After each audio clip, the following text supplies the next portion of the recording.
ओ बाबा तेरी मुरली बड़ी है निराली, ओ बाबा तेरी मुरली बड़ी है निराली। मीठे बच्चे, बुद्धि को यहाँ वहाँ भटकाने के बजाय घर में बाप को याद करो। दूर दूर तक बुद्धि को ले जाओ। इसे ही याद की यात्रा कहा जाता है। प्रश्न, जो बच्चे सच्चे दिल से बाप को याद करते हैं उनकी निशानी क्या होगी? उत्तर, सच्चे दिल से याद करने वाले बच्चों से कभी कोई विकर्म नहीं हो सकता। उनसे ऐसा कोई कर्म नहीं होगा जिससे बाप की ग्लानि हो। उनसे उनके मैनर्स बड़े अच्छे होते हैं। दूसरा, वो भोजन पर भी याद में रहेंगे। नींद भी समय पर सोता खुल जाएगी। वो बहुत सहनशील, बहुत मीठे होंगे।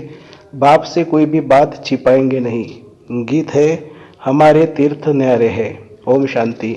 बाप बैठ बच्चों को समझाते हैं। कोई निराकार बाप को समझे, कोई साकार बाप को समझे, कोई माता पिता को समझे। ये माता पिता समझाते हैं तो भी माता अलग और पिता अलग हो जाते। अगर निराकार समझाए तो निराकार अलग, साकार अलग हो जाते। परंतु यह समझाने वाला बाप है। तुम बच्चे ये जानते हो कि जिस्मानी तीर्थ और रूहानी तीर्थ है।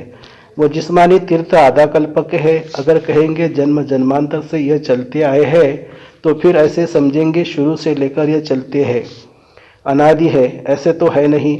इसलिए आधा कल्प से कहा जाता है अभी बाप ने आकर इन तीर्थों का राज समझाया है।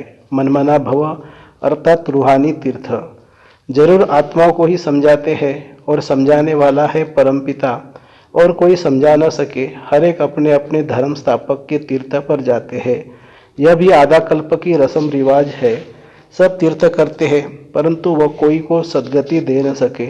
खुद ही घड़ी घड़ी तीर्थों पर जाते रहते हैं। अमरनाथ बद्रीनाथ तरफ वर्ष वर्ष तीर्थ करने निकलते हैं, फिर चारों धाम करते हैं। अबे यह रूहानी तीर्थ सिर्फ तुम जानते हो। रूहानी प्रीतम बाप ने समझाया है मनमना भव, और जिस्मानी तीर्थ आदि सब छोड़ो। मुझे याद करो तो तुम सच्चे सच्चे स्वर्ग में चले जाएंगे। यात्रा माना आना जाना, वह तो अभी ही होता है। सत्युग में यात्रा होती नहीं है। तुम हमेशा के लिए स्वर्ग आश्रम में जाकर बैठेंगे। यहाँ तो सिर्फ नाम रख देते हैं। वास्तव में स्वर्ग आश्रम यहाँ होता नहीं। स्वर्ग आश्रम सतयुग को कहा जाता है। नरक को यह अक्षर दे नहीं सकते। नरकवासी नरक में ही रहते हैं, स्वर्गवासी स्वर्ग में रहते हैं। यहाँ तो जिस्मानी आश्रम में जाकर फिर लौट आते हैं। यह बेहद का बाप समझाते हैं। वास्तव में सच्चा सच्चा बेहद का गुरु एक ही है। बेहद का बाप भी एक है। भल कहते हैं आगा का गुरु, परंतु वह कोई गुरु नहीं है। सदगति दाता तो नहीं है ना। अगर सदगति दाता होता तो खुद भी गति सदगति में जाए। उनको गुरु नहीं कहेंगे, यह तो सिर्फ नाम रख दिए हैं। सिख लोग कहते हैं सतगुरु अकाल। वास्तव में सतश्री अकाल एक ही परमात्मा है, जिसको सतगुरु भी कहते हैं। वही सदगति करने वाला है। इस्लामी बौद्धि या ब्रह्मा आदि पर नहीं करते। इस्लामी बौद्धि या ब्रह्मा आदि नहीं कर सकते। भल कहते हैं गुरु ब्रह्मा गुरु विष्णु। अब गुरु भल ब्रह्मा को कहा जाए, बाकी गुरु विष्णु गुरु शंकर तो हो न सके। गुरु ब्रह्मा का नाम जरूर है, परंतु ब्रह्मा गुरु का भी तो गुरु होगा ना। सत श्री अकाल का तो कोई गुरु नहीं, वह एक ही सतगुरु है। बाकी और कोई गुरु या फिलोसोफर या स्पिरिचुअल नॉलेज देने वाला है नहीं, सिवाय एक के। बुद्ध आदि तो अपने पिछाड़ी सबको ले आते हैं। उनको रजो तमो में आना ही है। वह कोई सदगति के लिए नहीं आते हैं। सदगति दाता एक ही है, नाम बाला है, जिसको फिर सर्वव्यापी कहते हैं। फिर गुरु करने की क्या दरकार है। हम भी गुरु तुम भी गुरु, हम भी शिव तुम भी शिव। इनसे तो कोई को पेट नहीं भरता। बाकी हाँ पवित्र है इसलिए उनका नाम होता है। सदगति दे नहीं सकते। वह तो एक ही है जिसको सच्चा सच्चा गुरु कहा जाता है। गुरु तो अनेक प्रकार के हैं। सिखलाने वाला उस्ताद को भी गुरु कहते हैं। यह भी उस्ताद है, माया से युद्ध करना सिखलाते हैं। तुम बच्चों को त्रिकालदर्शीपन की नॉलेज है, जिससे तुम चक्रवर्ती बनते हो। सृष्टि के चक्रों को जानने वाले चक्रवर्ती राजा बनते हैं।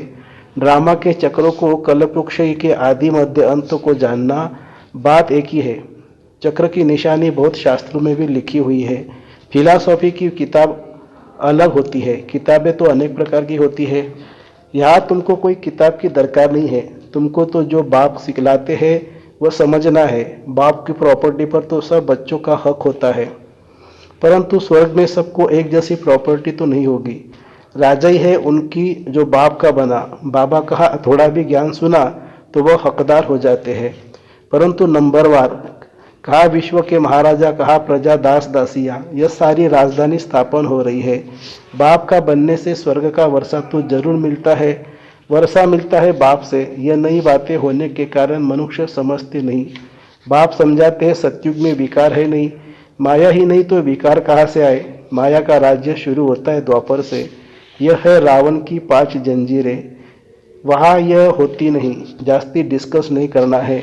वह ही संपूर्ण निर्विकारी दुनिया। बाकी बच्चे पैदा होने की, गद्दी पर बैठने की, महल आदि बनाने की जो रस्म रिवाज होंगी वह जरूर अच्छी ही होंगी, क्योंकि स्वर्ग है। बाप समझाते हैं बच्चे, इस रूहानी यात्रा में तुम्हें निरंतर बुद्धि योग लगाना है।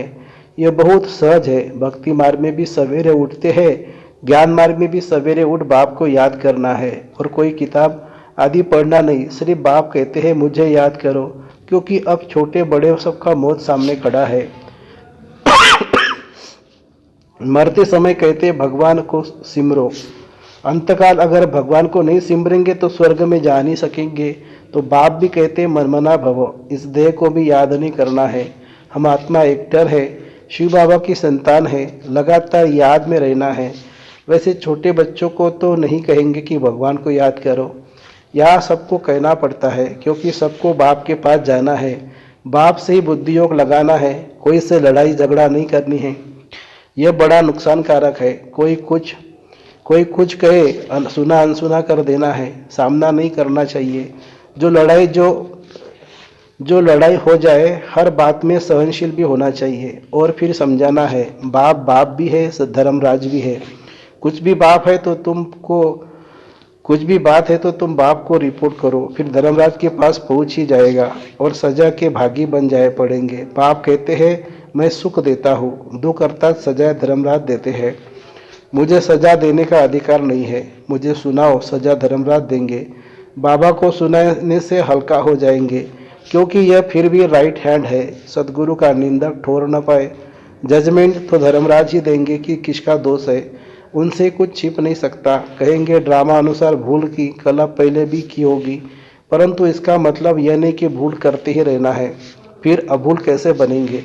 भूल हो जाए तो क्षमा मांगनी होती है। बंगाल में किसी का पैर आदि लग जाता है तो झट क्षमा मांगते हैं, यहाँ तो एक दो को गाली देने लग पड़ते हैं। मैनर्स बहुत अच्छे होने चाहिए। बाप सिखलाते हैं बहुत है, परंतु समझते नहीं तो समझा जाता है इनका रजिस्टर खराब है। निंदा कराते रहते हैं तो पद भ्रष्ट हो जाएंगे। जन्म जन्मांतर के विकर्म का बोझा तो है ही, उनकी तो सजा भोगनी ही है। फिर यहाँ रहकर अगर विकर्म करते तो उनकी 100 गुना सजा मिल जाती है। सजा तो खानी ही है, जैसे बाबा काशी कलवट का समझाते हैं। वह भक्ति मार्ग का, यह ज्ञान मार्ग की बातें हैं। एक तो पहले वाले विकर्म है, दूसरा फिर इस समय जो करते उनका दंड 100 गुना हो जाता है। बहुत कड़ी सजा खानी पड़ेगी। बाप तो हर एक बात समझाते हैं। कोई पाप न करो, नष्ट मुहा बनो। कितनी मेहनत है। इस मम्मा बाबा को याद नहीं करना है। इनको याद करने से जमा नहीं होगा। इनमें शिव बाबा आते हैं तो याद शिव बाबा को करना है। ऐसे नहीं कि इनमें शिव बाबा है इसलिए उनकी याद रहे, नहीं, शिव बाबा को वहाँ याद करना है। शिव बाबा और स्वीट होम को याद करना है। जिन मुवाफिक बुद्धि में याद रखना है। शिव बाबा वहाँ रहते हैं। शिव बाबा यहाँ आकर सुनाते हैं, परंतु हमको याद वहाँ करना है, परम धाम में, यहाँ नहीं। बुद्धि दूर जानी चाहिए, यहाँ नहीं। यह शिव बाबा तो चला जाएगा। शिव बाबा इस एक में ही आते हैं, मम्मा में उनको देख न सके। तुम जानते हो यह बाबा का रथ है, परंतु इनके चेहरे को नहीं देखना है। बुद्धि वहाँ लटकी रहे। यह बुद्धि रहने से इतना मज़ा नहीं आएगा। यह कोई यात्रा नहीं हुई। यात्रा की हद तुम्हारी वहाँ है। ऐसे नहीं कि बाबा को देखते रहो क्योंकि इनमें शिव है, फिर ऊपर जाने की आदत छूट जाती है। बाप कहते हैं मुझे याद करो, बुद्धि योग वहाँ लगाओ परम धाम में। कई बुद्धू समझते कि बाबा कोई बेड देखे। अरे बुद्धि को स्वीट होम में लगाना है। शिव बाबा तो सदैव रथ पर रह न सके, या आकर सिर्फ सर्विस करेंगे। सवारी ले सर्विस कर फिर उतर जाएंगे। बैल पर सदैव सवारी हो नहीं सकती, तो बुद्धि वहाँ रहनी चाहिए। बाबा आते हैं, मुरली चलाकर चले जाते हैं, इनकी बुद्धि भी वहाँ रहती है। ब्रह्मा बाबा की रास्ता बराबर पकड़ना चाहिए, नहीं तो घड़ी घड़ी गिर पड़ते हैं। यह तो थोड़ा समय है, इनमें शिव बाबा ही नहीं होगा तो याद क्यों करेंगे। मुरली तो यह भी सुना नहीं सकते, मुरली तो यह भी सुना नहीं सकते। इनमें कभी है कभी नहीं है। कभी रेस्ट लेते हैं, तुम याद वहाँ करो। कभी कभी बाबा ख्याल करते हैं, ड्रामा अनुसार कल पहले आज के दिन जो मुरली चलाई थी वही जाकर चलाऊंगा। तुम भी कह सकते हो कि कल पहले बाप से जितना वर्षा लिया था उतना ही लेंगे। शिव बाबा का नाम जरूर लेना पड़े, परंतु ऐसे किसी को आएगा नहीं। बाप जरूर याद आएगा, बाप का ही परिचय देना है, ऐसे नहीं सिर्फ इनको बैठ देखना है। बाबा ने समझाया है, शिव बाबा को याद करो, नहीं तो पाप हो जाएगा।